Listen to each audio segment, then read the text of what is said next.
Student good afternoon student. Student हम लोग जैसे कि हमें पता है कि आज का हमारा अध्ययन का जो विषय है वो प्रेमचंद जी का उपन्यास है, जिसका पूर्वार्ध हम लोगों ने पहले किया था। आज हम लोग उत्तरार्ध मतलब उसके आगे की कहानी की तरफ बढ़ेंगे। आगे की कहानी हम शुरू करें स्टूडेंट, उसके पहले थोड़ी सी पुनरावर्तन हो जाए। मैंने आपके लिए एक पीपीटी बनाया है, वो पीपीटी की तरफ चलता हूँ और उस पीपीटी की मदद से फिर हम आगे की कहानी क्या है उसकी तरफ बढ़ते हैं। मैं आपको स्क्रीन शेयर करता हूँ और पीपीटी की तरफ चलते हैं। थोड़ी सी चीज़ें वापस दोहराई जाएंगे स्टूडेंट, ताकि आपको अगर कुछ चीज़ें नहीं समझ में आए तो उसका फिर से पुनरावर्तन हो जाए। तो हम चलते हैं अपने पीपीटी की तरफ स्टूडेंट।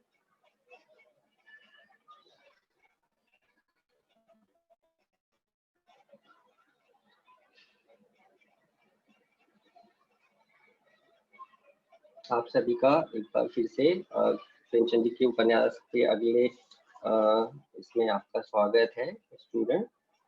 स्टूडेंट जैसा कि कहा जाता है कि जो रचनाकार होता है, अगर हम रचनाकार को समझ जाए तो उसकी रचना को समझने में हमें कोई तकलीफ नहीं थी, अच्छे से समझ में आ जाती है। तो हम लोग स्टूडेंट थोड़े से जो रचनाकार है प्रेमचंद जी, उनके बारे में थोड़ी चीजें देख लेते हैं, ताकि हमें पता चल जाए कि रचनाकार जिस तरह का होता है, जो उनके अनुभव होते हैं उसी के आधार पर कहानी लिखी जाती है। तो जो रचनाकार के अनुभव होते हैं वो कहानी में या उनकी रचनाओं में दिखाई देते हैं। तो आगे बढ़ते हैं स्टूडेंट। अगर हम प्रेमचंद जी के जीवन को दो हिस्सों में बांट लिए, मतलब प्रेमचंद जी का जीवन परिचय और फिर उनकी रचनाओं का परिचय उनके। तो इस तरह अगर हम जीवन परिचय देखें स्टूडेंट प्रेमचंद जी का, तो प्रेमचंद जी का जो नाम है वो प्रेमचंद नहीं है, पहले उनका नाम धनपत राय श्रीवास्तव था। प्रेमचंद जी का जन्म जो है वो स्टूडेंट 31 जुलाई 1880 को लमही गांव है वाराणसी, उत्तर प्रदेश का एक जिला है वाराणसी, वहाँ पे एक लमही गांव है। वहाँ पे जी का जन्म जो है वो 31 जुलाई 1880 को हुआ था स्टूडेंट। इनके पिताजी का नाम था अजायब राय और इनकी माता का नाम था आनंदी देवी। स्टूडेंट ऐसा कहा जाता है कि इनकी जो प्रेमचंद जी के 7 साल के थे तब इनकी माता की मृत्यु हो जाती है, और फिर ये इनके पिताजी दूसरी शादी करते हैं और फिर धीरे धीरे समय व्यतीत होता है। आगे चलकर 15 साल के होते होते जी की भी शादी हो जाती है, और 16 साल जब होता है तो प्रेमचंद के पिताजी की भी मृत्यु हो जाती है। तो इस तरह से हम बोल सकते हैं स्टूडेंट की प्रेमचंद जी का जो प्रारंभिक जीवन था वो बहुत कष्टमय था, बहुत तकलीफें थी। और फिर इस तरह से आगे बढ़ता है, फिर समय आगे बढ़ता है, और फिर बचपन में ही प्रेमचंद जी ने सौतेली माँ के व्यवहार और पंडित पुरोहित और कर्मकांड और किसानों की दयनीय हालत, ये सारी चीजें प्रेमचंद जी ने बहुत बचपन में ही देख लिया था स्टूडेंट। और फिर इस तरह से ये जो इन्होंने अनुभव हुए वो अनुभव उनकी रचनाओं में साक्षात दिखाई देते हैं। जो बारीकी से उन्होंने रचनाओं में इन सब चीजों का वर्णन किया है वो उनके अपने अनुभव द्वारा व्यक्त किया गया है। और आगे बात करें स्टूडेंट तो बहुत ही 1880 में पैदा होने के बाद 1898 में मतलब 18 साल की उम्र होते होते प्रेमचंद जी 10वीं पास करके स्टूडेंट टीचर बन जाते हैं, शिक्षक बन जाते हैं। और जैसे ही इनका ग्रेजुएशन होता है प्रेमचंद जी शिक्षा विभाग में ही निरीक्षक बन जाते हैं, एजुकेशन इंस्पेक्टर बन जाते हैं स्टूडेंट। तो ये इस तरह का प्रेमचंद जी का ये जीवन रहा। प्रेमचंद जी के थोड़ी से रचना काव्यों के बारे में अगर हम परिचय ले ले स्टूडेंट तो हमें समझना आसान हो जाएगा। प्रेजेंटी लगा दो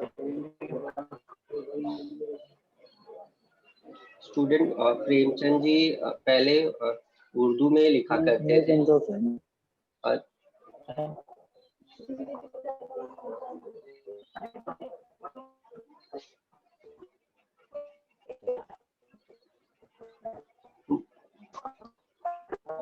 सर जी म्यूट करिए ना, आवाज आ रही है। मुकेश सर।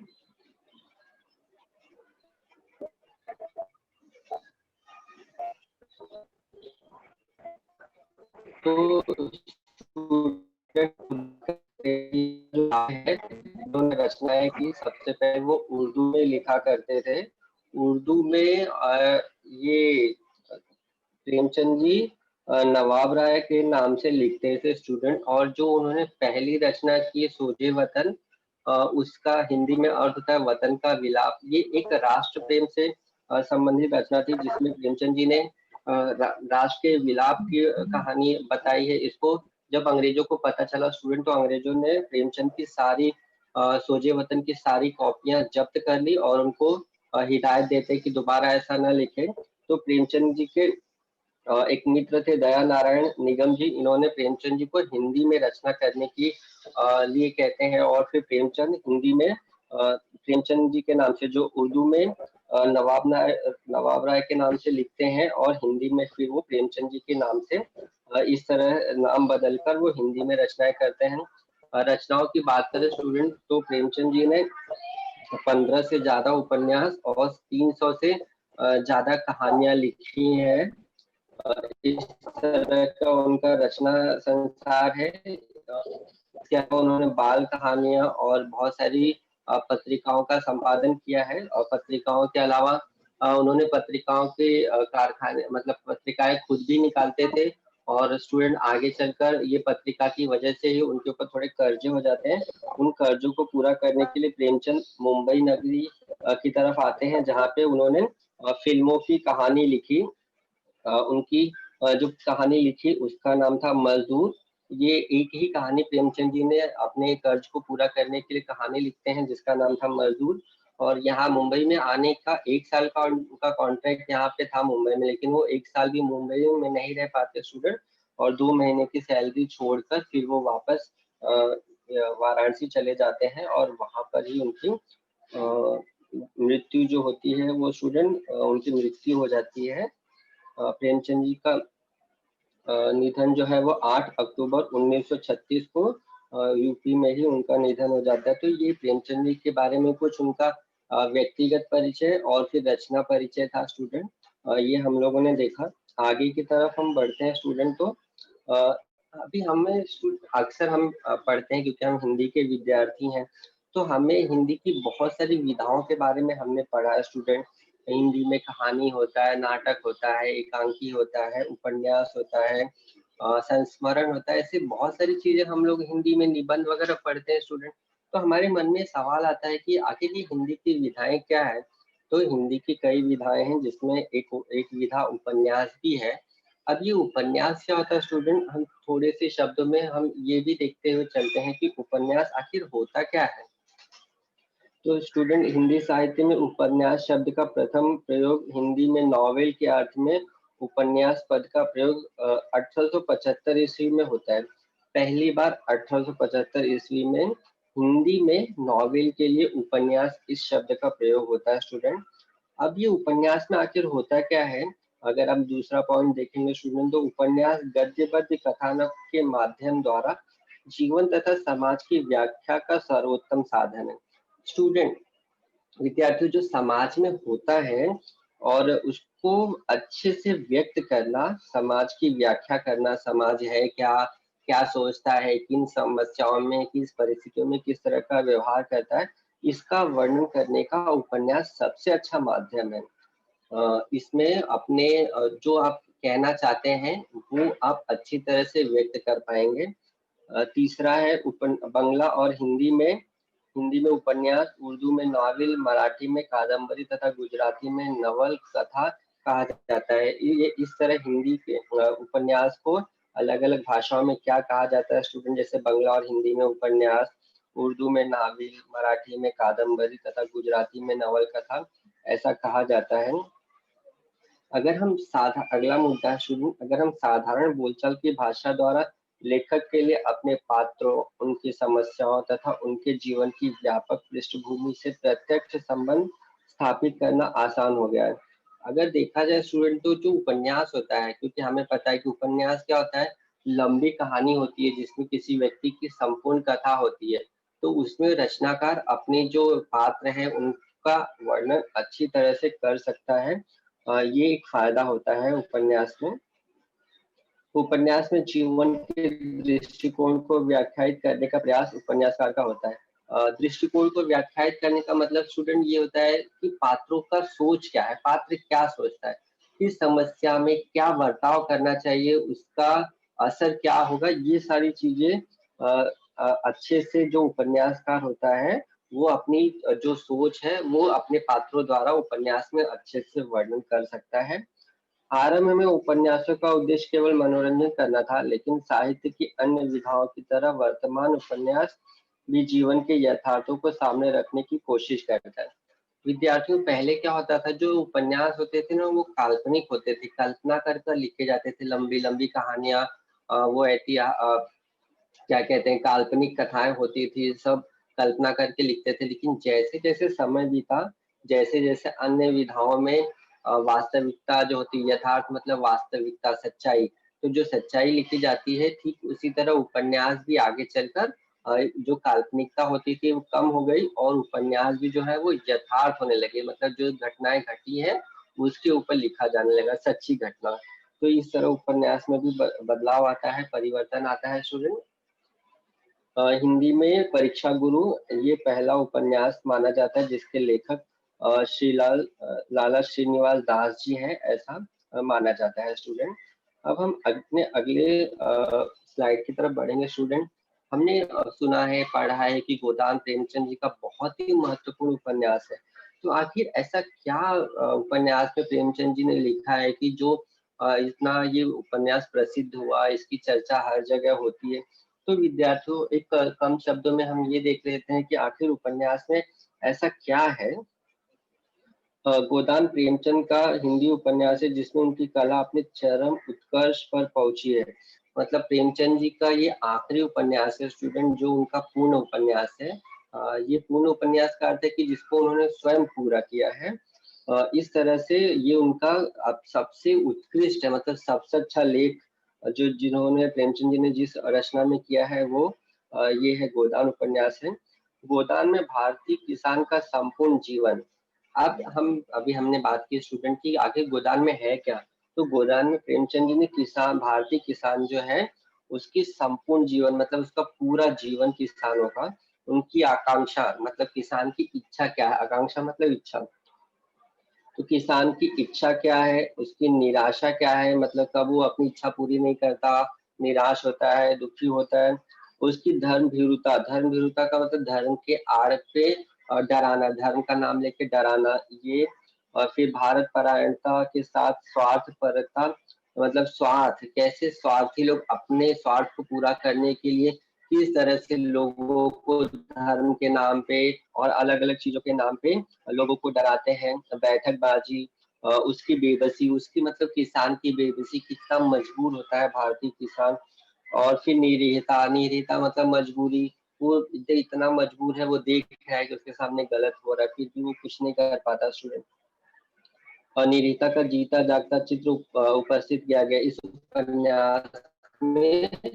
प्रेमचंद जी ने किसानों की दयनीय दशा हम बोल सकते हैं स्टूडेंट की, किस तरह किसानों का शोषण होता है, डराया जाता है धर्म के नाम पे। बाकी उसकी गर्दन जिस पैर के नीचे दबी है उसे सहलाता, क्लेश और वेदना को झुठलाता।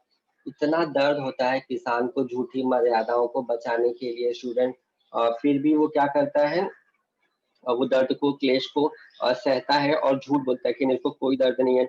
मर्जाद की झूठी भावना पर गर्व करता है, मर्यादा मतलब मर्यादा, तो झूठी मर्यादा के नाम पे किसान गर्व करता है। और फिर ऋणग्रस्तता, ऋणग्रस्तता मतलब कर्ज, कर्ज के बोझ तले दबे होते हैं स्टूडेंट किसान। और फिर ऋणग्रस्तता के अभिशाप से पिसता, मतलब ऋण के कर्ज के नीचे वो किसान पिस रहा है, दबा हुआ है। ये सारी चीजों का तिल तिल शूलों भरे पथ पर आगे बढ़ना, मतलब शूल मतलब होता है कांटा स्टूडेंट, तो कांटों से भरे हुए रास्ते पर किसान चलता है। भारतीय समाज का मेरुदंड यह किसान कितना शिथिल और जर्जर हो चुका है। जो स्टूडेंट हम देखते हैं कि किसान हमारे देश के बहुत ही महत्वपूर्ण कार्य करते हैं, अन्न पैदा करना, लेकिन उसके बाद भी फिर किसान कैसे, उसकी हालत एकदम जर्जर हो चुकी है, एकदम टूट चुकी है। यह गोदान में प्रत्यक्ष देखने को मिलता है। और इस तरह का वर्णन जो है स्टूडेंट, एक किसान की पूरी जीवन की दयनीय हालत को जो है उपन्यास में अच्छी तरीके से प्रस्तुत किया है प्रेमचंद जी ने।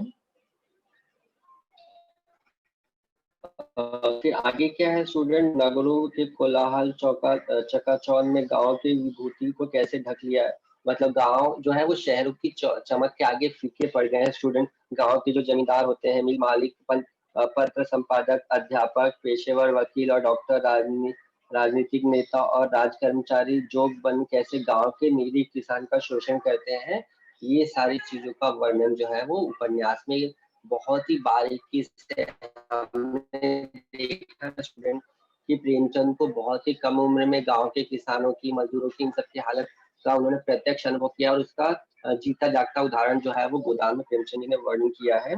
और किस तरह से जो महाजन होते हैं, पंडित पुरोहित होते हैं, वो भी किसानों का शोषण करते हैं, इसका बहुत ही बारीकी से वर्णन प्रेमचंद जी ने गोदान में किया है। आगे बढ़ते हैं स्टूडेंट।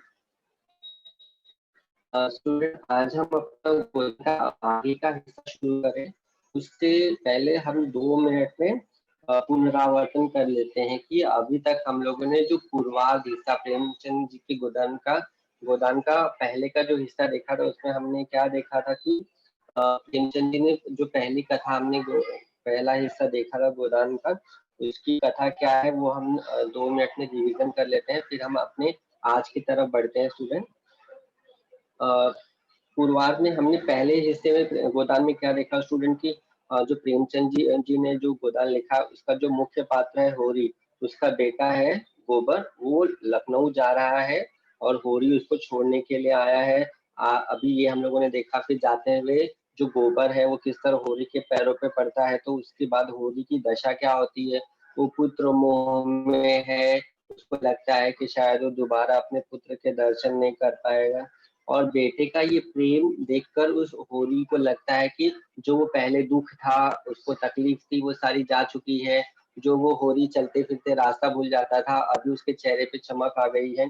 पहले पैराग्राफ में हमने ये वाला हिस्सा देखा स्टूडेंट। फिर दूसरे में हम लोगों ने क्या देखा है, जो आगे का पैराग्राफ है जिसमें रूपा होरी की बेटी अपने ससुराल में है। जो दूसरा पैराग्राफ है उसमें पहले में तो हमें पता चला कि जो मुख्य पात्र है वो भी उसका बेटा है गोबर, और फिर दूसरा पैराग्राफ है उसमें हमें ये पता चलता है कि जो बेटा है वो तो लखनऊ जा चुका है और जो बेटी है और उसका नाम है रूपा, वो अपने ससुराल में है। फिर होरी की जो बेटी है स्टूडेंट, उसके बारे में बताया था सेकंड पैराग्राफ में हमने पढ़ा है कि किस तरह से बचपन में रूपा को छोटी छोटी चीजों के लिए तरसना पड़ता है, और फिर शादी के बाद उसकी शादी एक भले ही अधिक उम्र के व्यक्ति, मतलब उसकी उम्र ज्यादा है, जिससे रूपा की शादी हुई है, लेकिन वो एक अमीर व्यक्ति है। उसके दरवाजे पे जानवरों की लाइन लगी हुई है, उसके बखार अनाजों से भरे हुए हैं, और ये सारी चीजें है उसके सामने, घर के सामने खेत है। लेकिन रूपा क्या करती है, वो अपने आप में रहने वाली लड़की है, वो अपने आप सजती है, संवरती है और अपने आप ही खुश रहती है। ये हम लोगों ने देखा। फिर रूपा के बारे में थोड़ी बहुत और जानकारियां हमें स्टूडेंट मिली है कि जिन जिन चीजों का बचपन में उसको अभाव था, वो सारी चीजें वो अपनी इच्छाएं पूरी करती है। और फिर लास्ट में हमने देखा कि रूपा की एक ही इच्छा है, और वो इच्छा है सिर्फ और सिर्फ अपने घर वालों की खुशी देखना। रूपा की एक ही इच्छा है कि किसी भी तरह से वो अपने घर वालों को खुश करना चाहती है, उनके दुख को दूर करना चाहती है। और इसलिए अभी भी रूपा अपने मायके को ही अपना घर मानती है स्टूडेंट, बल्कि अपने ससुराल को अभी भी वो पराया ही मानती है। और उसके घर के जो ससुराल की लाइन है, खेतों की बहुत सारे खेत हैं और बखार जो अनाज से भरे हैं, वो सारी चीजें रूपा को वो खुशी नहीं दे पाते स्टूडेंट, जो खुशी रूपा के घर के मायके में, और उसके घर एक गाय आ जाती, जो खुशी उसको मिलती, वो खुशी इसके ससुराल में, रूपा के ससुराल में जो जानवर है, जो खेत है, जो बखार, वो खुशी नहीं देते जितनी की एक गाय रूपा के मायके में होती और जो उसको खुशी मिलती। फिर रूपा को वो गाय की याद आ जाती है स्टूडेंट, जो गाय उसके मायके में आई थी और एक ही दिन शायद थी वो गाय, और जिस दिन आती है लोगों को हंसाती है और अगले ही दिन उस गाय की मृत्यु हो जाती है, और वो गाय सबको रोता बिलखता छोड़कर चली जाती है। ये दृश्य रूपा को आज भी याद आ जाता है। और इस तरह से लास्ट में क्या बताया है कि रूपा के द्वार पर ढेरों का एक रेवट देखकर उससे वह हो सकता था, जो अपने द्वार पर एक गाय देखकर लास्ट में यही, अगर आप स्टूडेंट स्लाइड का लास्ट लाइन देखेंगे तो यहाँ पे वही लिखा है कि जो लाइनें लगी है रूपा के घर के सामने जानवरों की, अनाज की, खेतों की, वो खुशी नहीं दे पाते रूपा को, जितने की उसके मायके के घर में एक गाय होती, क्योंकि ये लोग बचपन से ही एक गाय के लिए तरसते हैं। एक गाय आती भी है और वो भी लोगों को खुश करके आती है और रोता हुआ छोड़कर चली जाती है। अगले स्लाइड की तरफ बढ़ते हैं स्टूडेंट। आज की स्लाइड है ये हमारा आज का जो गोदान का उत्तरार्ध हिस्सा है स्टूडेंट, ये देखते हैं। दादा की ये लालसा कभी पूरी न हुई। जिस दिन वह गाय आई थी उन्हें इतनी समाई ही न हुई कि कोई दूसरी गाय लाते, पर वह जानती थी वह लालसा होरी के मन में उतनी ही सजग है।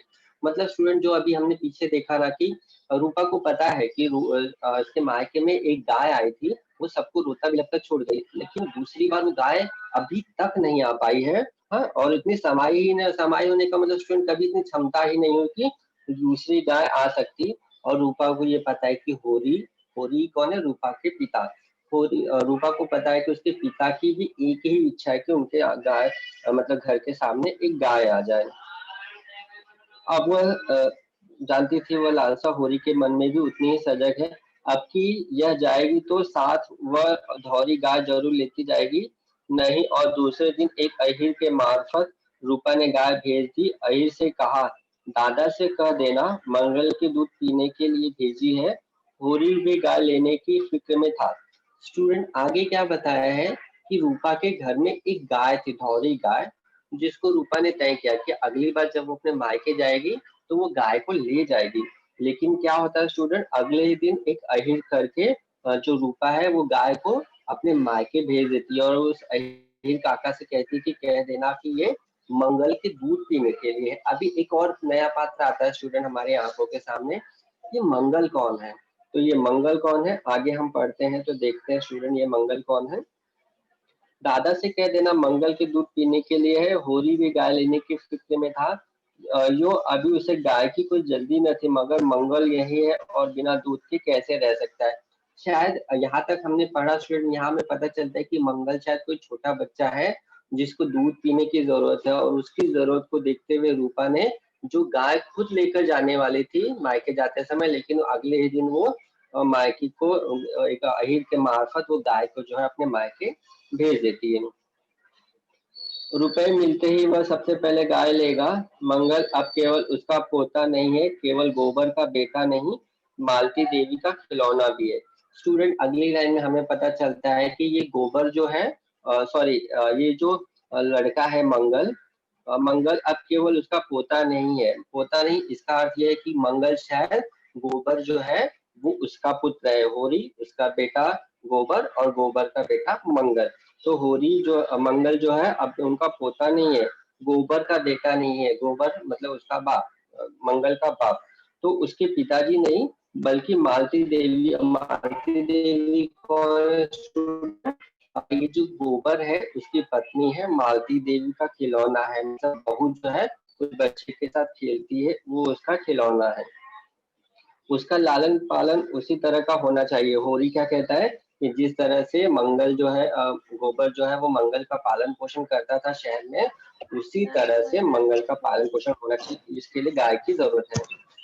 मगर रुपए कहाँ से आए, सहयोग से उसी दिन एक ठेकेदार ने सड़क के लिए गांव के ऊसर में कंकड़ की खुदाई शुरू की।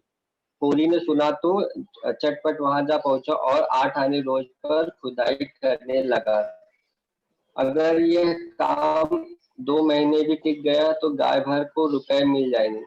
जैसे स्टूडेंट होरी गाय के चक्कर में रहता है कि गाय लेना है गाय लेना है, उसमें गांव के बनने का ठेका लिया है। ऊसर ऊसर वो जगह स्टूडेंट जहाँ पे खेती बन जाए, तो वहां पर सड़क ठेका लिया है। होरी को जैसे पता चल जाता है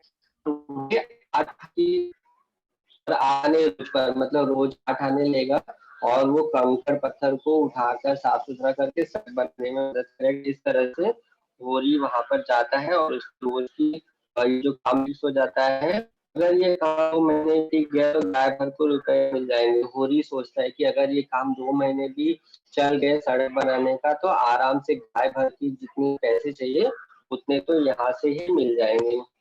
दिन भर लू और धूप में काम करने के बाद वह घर आता तो बिल्कुल मरा हुआ।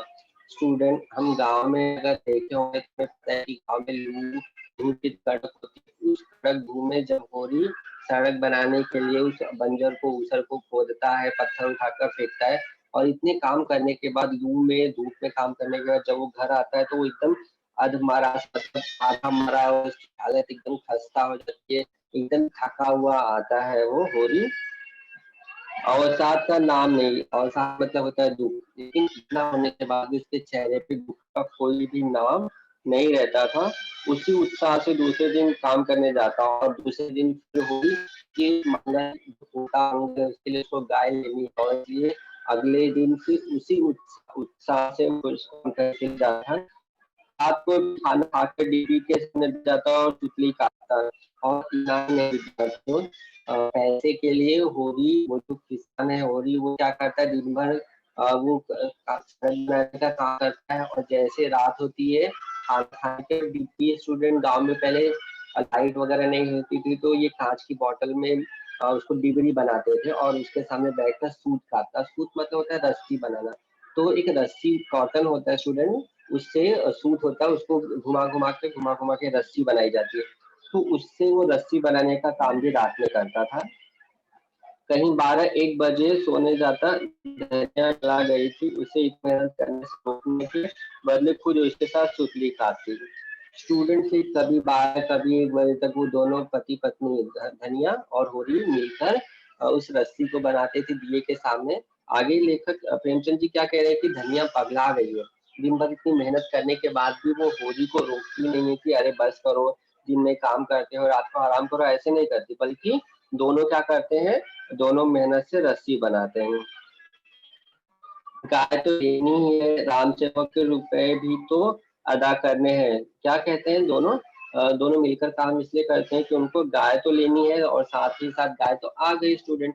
तो जो गाय आई है वो दामाद के यहाँ से आई है, बेटी के यहाँ से आई है, तो उनको पैसे देने, क्योंकि बेटी के यहाँ का सामान, हमारे हिंदू फैमिली में बेटी का सामान नहीं यूज करते या करते हैं तो उसके बदले में पैसे देते हैं। तो होरी को क्या करना है, गाय के पैसे देने, इसलिए वो दोनों मेहनत कर रहे हैं। गोबर कहाँ गया है उससे बड़ी चिंता है और गोबर भी जो है वो कह गया है कि उसको बहुत चिंता है ये कर्जे के बारे में। अगले स्लाइड की तरफ बढ़ते हैं स्टूडेंट। रात के 12 बजे थे, दोनों बैठे सुतली काट रहे थे। धनिया ने कहा तुम्हें नींद आती हो तो जाके सो रहो, भोरे फिर तो काम करना है। और फिर स्टूडेंट जैसे रात के 12 बजते हैं, धनिया जो है वो होरी को कहती कि अरे होरी तुम जाकर सो जाओ, तुम्हें नींद आती हो तो, क्योंकि भोर में, और मतलब सुबह सुबह तुम्हें फिर से काम पे जाना है। होरी सर ने आसमान, हाँ बोलो। सर ये कौन सा चैप्टर है? ये प्रेमचंद का जो उपन्यास है बच्चों हमारी बुक में गोदान, उसका ये है पेज नंबर 66 और 67 पे है ये यहाँ पे। ओके ठीक है। सर। स्टूडेंट आगे बढ़ते हैं।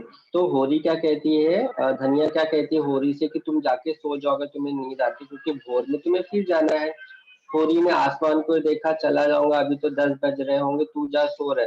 उल्टा होरी क्या कहता है धनिया को कि अभी तो 10 बज रहे होंगे, मुझे नींद नहीं आ रही है, तुम्हें आ रही हो तो तुम जाके सो जाओ, मैं तो दोपहर को क्षण भर पौड़ रहती हूँ। पौड़ रहने का मतलब होता है स्टूडेंट ऐसे लेटे रहना, पूरी नींद में ना सोना, बल्कि ऐसे लेटे रहना, उसको बोलते हैं पौ रहती हूँ।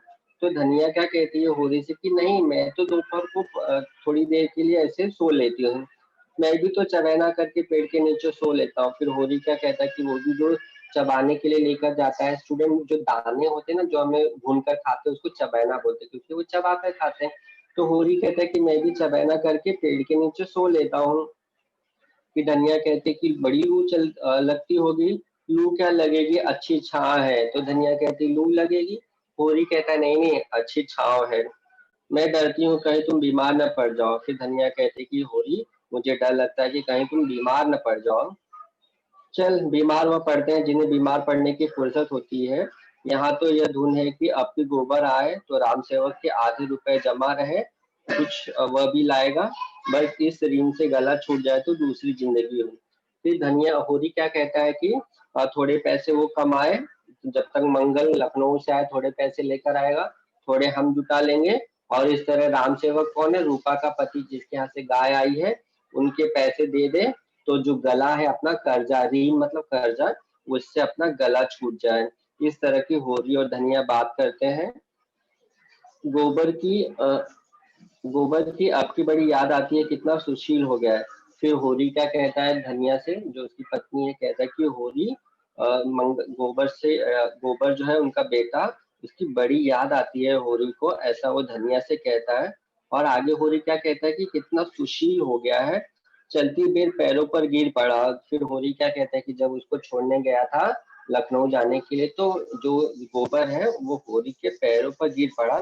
मंगल वहां से आया था तो कितना तैयार था। अब ये मंगल कौन है, वही पोता, गोबर का लड़का। होरी क्या कहता है कि जब मंगल आया था लखनऊ से तो कितना तैयार था। तैयार का मतलब स्टूडेंट हट्टा कट्टा था, यहाँ पे कहने का अर्थ है। यहाँ आकर दुबला हो गया है, यहाँ वहां दूध मक्खन क्या नहीं पाता था, यहाँ रोटी मिल जाए वही बहुत है। लास्ट में होली क्या कहता है कि जब मंगल आया था तो कितना हट्टा कट्टा था, यहाँ आने के बाद उसको रोटी मिल जाए वही बहुत है। तो स्टूडेंट यहाँ पे रुकते हैं। इस तरह हमारा गोदान है, ये प्रेमचंद जी का उपन्यास, तो उसका थोड़ा और कथा आगे बढ़ी। स्टूडेंट अगली स्लाइड में जब आप पढ़ेंगे उपन्यास तो आपको कोई समस्या न हो शब्दों की, इसलिए थोड़े शब्दार्थ हैं, जब आप पढ़ेंगे तो आप इन शब्दार्थ का इस्तेमाल करिएगा, आपको शब्दों को समझने में परेशानी नहीं होगी। और धन्यवाद स्टूडेंट। इस तरह से हमारा ये जो स्लाइड है, ये हमारा उपन्यास यहाँ पे समाप्त, थोड़ा और बाकी है स्टूडेंट, लेकिन आज का जो हमारा हिस्सा पढ़ना था वो यहाँ पे समाप्त होता है। और फिर हम लोग अगली जो कड़ी, जब हम अगला प्रेमचंद जी का उपन्यास का अगला हिस्सा करेंगे तो आगे की स्टोरी, आगे की कहानी हम देखेंगे कि आगे क्या लिखा है। ठीक है।